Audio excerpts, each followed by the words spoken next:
Bienvenue sur Veritatis Investigator, la chaîne où l'on parle actu, politique et économie. Nous sommes au mois d'août et qui dit août dit été, dit incendie et forte chaleur. Nous allons revenir sur l'incendie qui a ravagé Los Angeles en janvier 2025. Avant de commencer, n'oubliez pas de vous abonner pour ne pas manquer nos prochaines vidéos. 8 mois après le terrible incendie qui a touché Los Angeles, nous avons un mystérieux investisseur étranger qui a dépensé 65 millions de dollars dans l'immobilier à Malibu, ce qui alimente à nouveau les débats concernant l'origine de ces feux. Est-ce que la récupération de ces terrains à bas prix profite à quelqu'un? Nous sommes en droit de nous demander. On nous rappelle suffisamment la montée des eaux dues au réchauffement climatique, mais force est de constater que beaucoup de personnes, influentes ou argentées, sont prêtes à investir des millions pour des propriétés au bord de l'océan.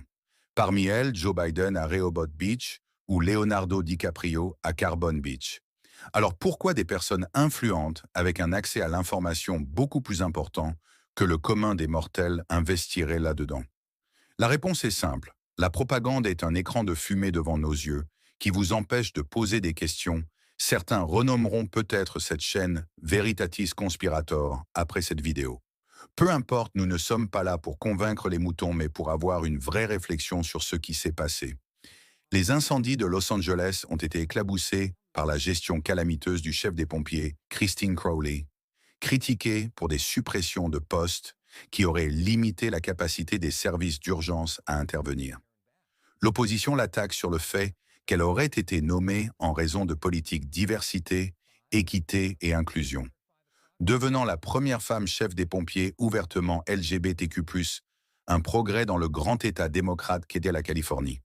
Alors c'est quelque chose qui est absolument pas récent, mais les équipes et la brigade de pompiers de Los Angeles, depuis de nombreuses années, ils cherchent à diversifier les ressources. Ils considèrent qu'il y avait trop d'hommes blancs au sein des pompiers. Ah, c'est ça la diversité. C'est diversifier les ressources, oui. Et que on le voit derrière les propos de l'assistante chef de la brigade qui dit voilà, il faut que la personne qui vient vous sauver vous ressemble davantage, comme ça vous seriez plus à l'aise.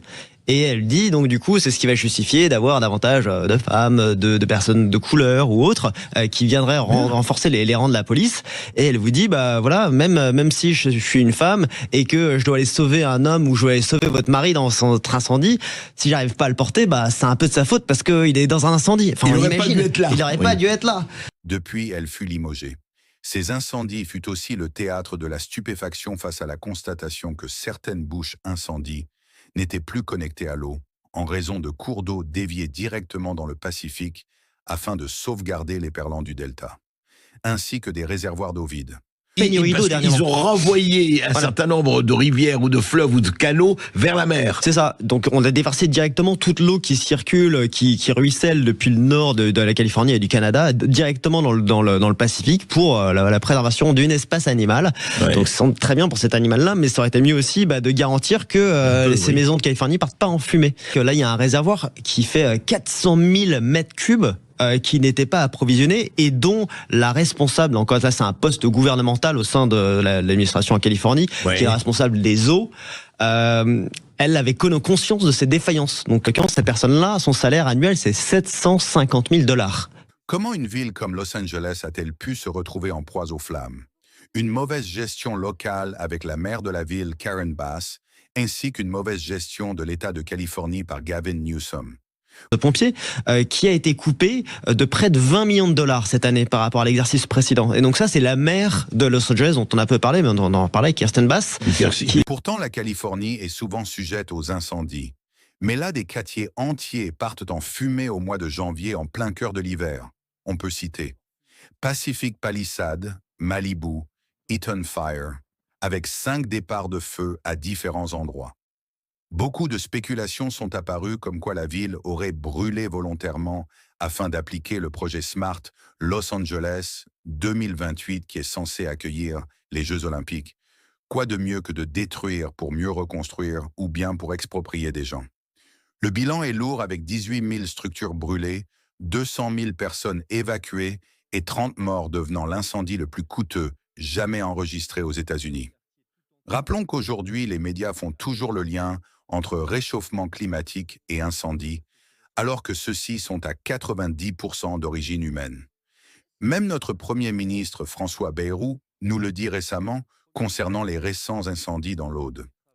Et qui constate que la longue séquence de réchauffement climatique qu'on est en train de vivre exige qu'on change nos modes de vie.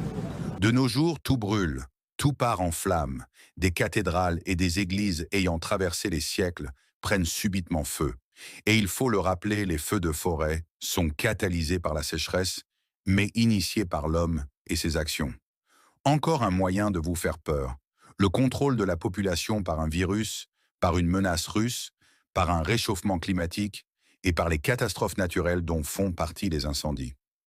N'oubliez jamais que vos peurs sont utilisées par la soi-disant démocratie afin de renoncer à nos libertés. Liberté de penser par vous-même ainsi que votre liberté financière. Alors n'ayez pas peur de vous poser des questions et soyez toujours en quête de vérité. Si vous aimez notre contenu, n'hésitez pas à liker et partager nos vidéos et venez nous rejoindre sur X afin de participer au débat. C'était Veritatis Investigator, à bientôt.